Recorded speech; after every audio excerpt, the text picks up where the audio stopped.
چې تاسو یې ویزې دې ختمې کړي او د تعلیم دغه جوړ کړي، نو موږ چې کومه پالیسي ورکړې وه د هغې کاپۍ خو موږ رالېږلې وې.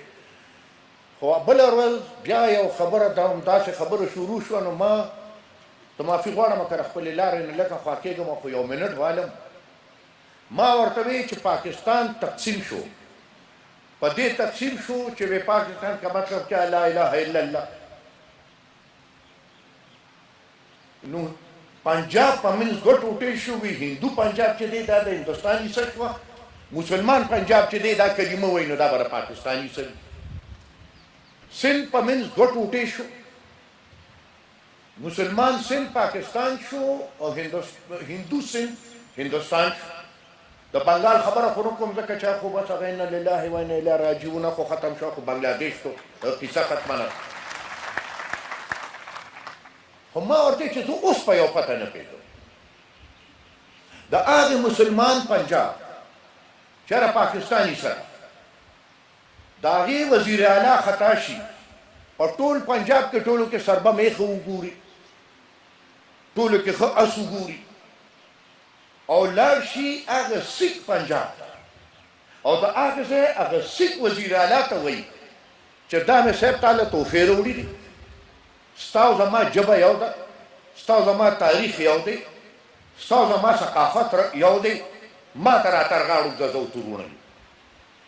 نو دا مسلمان پنجابي هغه سیک پنجابي ته ورتر غاړو ځي، څوک پې بد نه وایي. ما چې زه راشم او زه په تورخم ودرېږم او زه د کور غاړه ورور ته مې اواز وکړم چې ورور مې زما او ستا ژبه یو ده،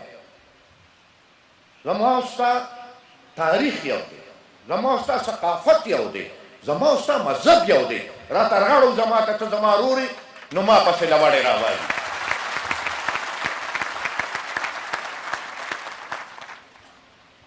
که د چا دا خیالي موږ په فخر سره دا دلته چې کوم کسان راغلي وو او کوم چې په لکونو ممبران زمونږ هلته دي،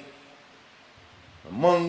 ځان ته د باچا خان بابا د سوچ او د فکر بچي وایو، موږ ځان ته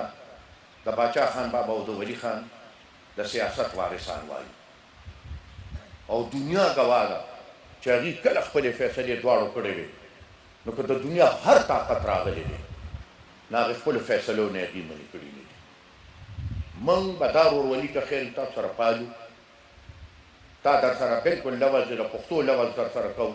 دا ورورولي چې تر کومه پورې مونږ جمدي یو مونږ به دا ورورولي پایو. او اخر خبره ډېره اوږدومه نه، رئیس صاحب تفصیلا خبره کوي. یو خبره بله چې حاجي صاحب وکړه د هغې لپاره دونه وضاحت بس وکړم چې مونږ د باچا خان ټرسټ فیصله دا کړې ده چې مونږ څنګه هم د دې مزار نوزګار شو،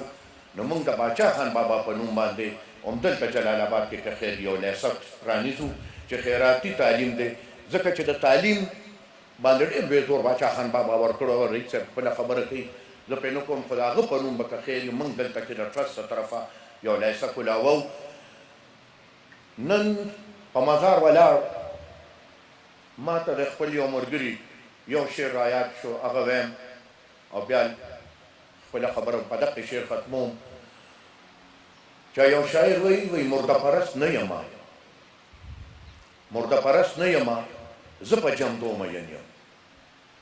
مرده پرست نه یما، زه په جمدو مین یم، وی زه ستا په شانتې په نر او ننګیالو مین یم، زلفې زه نه پیژنم په زولنو مین یم، چې انقلاب راولي په وینو سرو مین یم، وی بیا هم قومي غاصبان، وی بیا هم قومي غاصبان ما ګناهګار ګڼي، ګریوان کې خپل نه ګوري خو ما غدار ګڼي. ډېره مننه، ډېره مهرباني.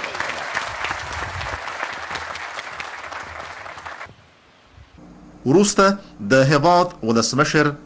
محترم حامد کرزي وینا وکړه او وی ویل: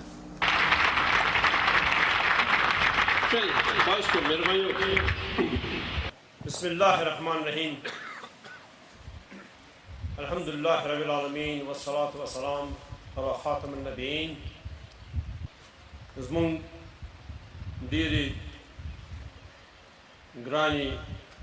محترمې مورې بیګم نسیم ولی صاحب، خدای دې راوله، اسفندیار ولی خانه، د ورونو خویندو سره خدای دې راوړي بېشکه چې خپل وطن دې دي خو بیا هم خدای دې راوړي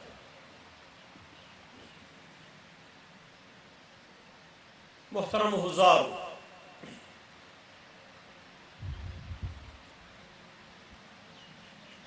ما د ډېرو میاشتو را په دې خوا په ډېره عجله دا هیله درلوده چې ورځ به راځو د خان عبدالغفار خان فخر افغان مقبرې ته او هغه ویاړ به یې کوو چې د ده رښتینی ارزښت ځینې وخت ملتونه قومونه په خپل وخت کې